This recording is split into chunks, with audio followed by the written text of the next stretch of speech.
I read it, and right away I was very intrigued, because it was the kind of script that it was. The tone of it was so unique. It wasn't a kind of obvious humor and it took me a couple of reads to kind of go to really sort of see how special it was. The first read was like, wow, that was really fun. I didn't expect that, and I don't recall ever sort of reading a script that had compiled so many of the ideas of just sort of such unique kind of, I described it as a good old-fashioned romp. You know, it was like of another era of comedy, and the characters were just very much not completely, didn't feel contemporary, the characters, but it was set in contemporary times. So it was just sort of a good old-fashioned clean romp.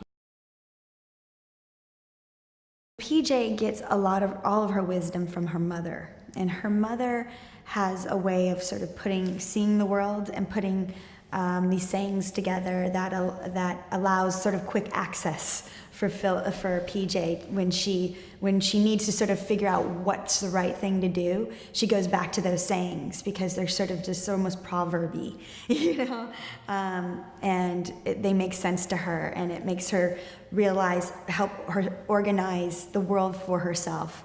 And because her mother gave them to her, you know, she never really questions whether or not they're right or wrong, and they're really sort of pure, you know, they're very innocent and pure and to the point, and you know, and I think they're truthful.